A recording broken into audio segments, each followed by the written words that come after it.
سلام تعنا حبلنا فطوات بيتسب جز تي في علتاو زينا حزنا لكم قريبنا لنا نيشان الله حدش تزغونكم سابسكرايب نمدباتنا دما شيرن لايكن بمقبار بيتسب كتكونو بخبرن عدم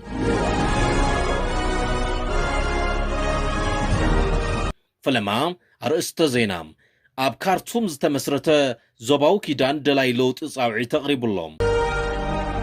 بيت فردي شريعة سعود عرب هيوتا ما ايت تغارو مبلعو غصيلوم عصرت حدا سوءتا زقتلت إيراناويت كولسما كباري مزارب زعبا خوينام زبلون كالوتون يوم مسانا تقنعكم زرزروم كتكتاتلو بخبرن عدم ناب زرزرو خنحلف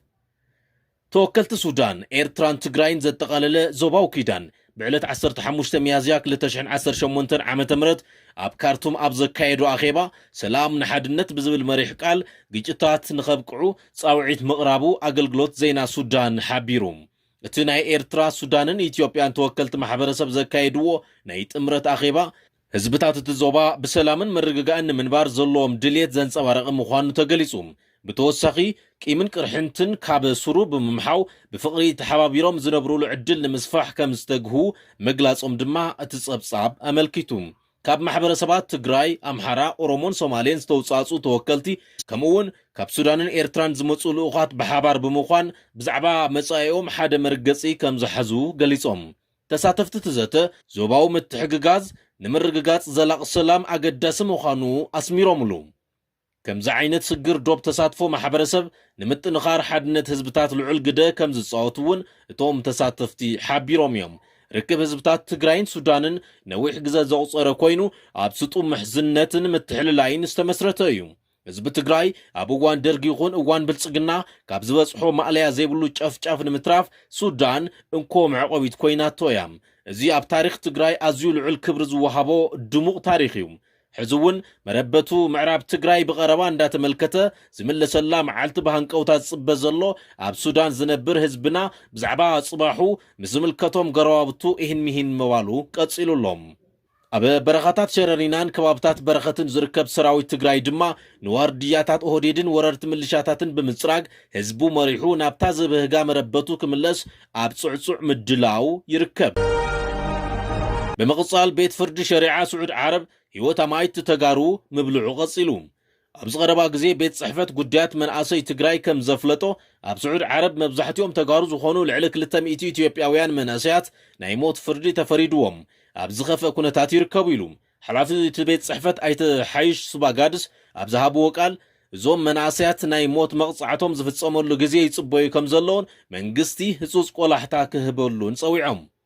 عند منقلت تصقم اب تግራይ ዘሎ ፖለቲካው ብስሩናን መምሕዳራው ድኽመትን ዘሎ ዶዩ ድሕረቲ ዘስካሕከሕ ኩናት እቲ ክልል ናብ ንቡር ህይወቱ ክምለስ ኣብ ዝተገብረሉ ጻዕሪ ንመንእሰይ ተስፋ ዘ ፖለቲካዊ ሃዋሃው ክፍጠር ኣይተረአን ቁጠባው መንቅስቃሳት ተዳኺሙ ብምህላው ኣሽሓት ተመረቕቲ ኮሌጃትን ዩኒቨርሲታትን ስራሕ አልቦ ኮይኖም ይርከቡ ካብዚ ብተወሳኺ ኣብ ትግራይ ዘሎ ሕጋዊ ሰራርሓን ውሕስነት ዜጋታትን ዝተዳኸመ ብምዃኑ መንእሰያት ኣብ ዓዶም ተስፋ ቆሪጾም እግሮም ናብ ዝመርሖም ክኸዱ ይግደዱ ኣለዉ እቲ ስደት ብሕጋዊ መንገዲ ዝካየድ ብዘይ ምዃኑ ህይወት ዞም መናእሰያት ንሓደጋ ዝተቓልዐ እዩ ብሰንኩ ድማ ብዙሕ መንእሰይ ትግራይ በረኻ ሰሃራን ባሕሪ ሜዲትራንያን ክሰግር ብጥሜት ብጻምእን ከምኡውን ብኣራዊትን ተበሊዑ ዝተርፍ ውሕደ ይኮነን እቲ ባሕሪ መቓብር ኣሽሓት ተስፋታት ትግራይ ኮይኑ ተሪፍሎ ምባል ይከኣል ካብዚ ወጻኢ ኣብ ጉዕዞ ስደት ዘጋጥም ንግዲ ደቂ ሰባትን ጉርሕ ደላሎን ንመንእስያት ናብ ስነ-ኣእምሮውን ኣካላውን ቅልውላው እናውድቖም ይርከብ እቶም ኩሉ መሰናኽላት ሓሊፎም ስዑድ ዓረብ ዝኣተው መንእስያት እውን እንተኾነ ዕረፍቲ ኣይረኸቡን ብሰንኪ ዘይሕጋዊ ተኣታትዋ ወይ ድማ ብዝተፈላለዩ ገበናት ተኸሲሶም ብሕጊ ሸሪዓ ናይ ሞት ፍርዲ ይወሃቦም ኣሎም እዚ ኩነታት እዚ እቲ ጸገም ካብ ውሽጣዊ ምምሕዳር ጀሚሩ ክሳብ ዓለም ለኻዊ ዲፕሎማስያዊ ድኽመት ዝተሓላለኸ ምዃኑ ዘመላኽት እዩ እቲ በብዓመቱ ዝባኽን ዘሎ ሓይል ሰብ ትግራይ ንመጻኢ ትኽልል ዓብዪ ስጋት ኮይኑዎ ይርከብ ኣብ ትግራይ ፖለቲካዊ ብስሩና ተኣልዩ ፍትሕን ርትዕን እንተዘይነጊሱ እቲ ዝርግፍ ዘሎ ህይወት መንእሰይ ደው ክብል ኣይኽእልን መንእሰይ ሓይሊ ትግራይ ኣብ ዓዱ ዝሰርሓሉን ዝጥቀመሉን ዕድል ክሳብ ዘይተፈጥረ ስደት ከም እንኮ መማረፂ ምውሳዱ ክቕጽል እዩ እዚ ድማ ንትግራይ ጥራይ ዘይኮነስ ንመላእ እቲ ሃገር እውን ስጋኣት ኮይኑ ምቕጻሉ ኣይተርፎን ስለዚ ድማ መንግስቲ ፌደራልን ግዝያዊ ምምሕዳር ትግራይን ምስ መንግስቲ ስዑድ ዓረብ ብምዝርራብ ንዞም ናይ ሞት ፍርዲ ተፈሪድዎም ዘለዉ ዜጋታት ህይወቶም ንምድሓን ህጹጽ ዲፕሎማስያዊ ስጉምቲ ክወስዱ ይግባእ ንብል። ናብ ዝቕጽል ዜናና እንትንሓልፍ 11 ሰብኡታ ዝቐተለት ኢራናዊት ኮልሱም ኣኽባሪ መዛረብ ዛዕባ ኮይናላ። 11 ሰብኡታ ዝቐተለት ኢራናዊት ኮልሱም ኣኽባሪ ሰብኡታ ብምቕታል ኣብ ታሪኽ ኢራን እቲ ዝኸፍአን ዘሰንበድን ገበን ዝፈጸመት ሰበይቲ እያ። ታሪኽ ገበን እዛ ጓል 58 ዓመት ሰበይቲ ካብ ኢራን ሓሊፉ ንመላእ ዓለም ኣዛራብን መሰንበድን ኮይኑሎም። ኣብ ኣህጉራዊ መራኸቢ ብዙሓን ጸላም መበለት ዝብል ስያሜ ዝተዋሃባ ኮልሱም ኣኽባሪ ኣብ ዝሓለፉ 20 ዓመታት ልዕሊ 11 ሰብኡት ኣእትያ ነይራ እያ። ንሳ ንሓዳር ከም መግለፂ ፍቕሪ ዘይኮነስ ከም መድረኽ ሞት ብምጥቃም ንኹሎም ሰብኡታ ናብ መቓብር ኣፋንያቶም እያ።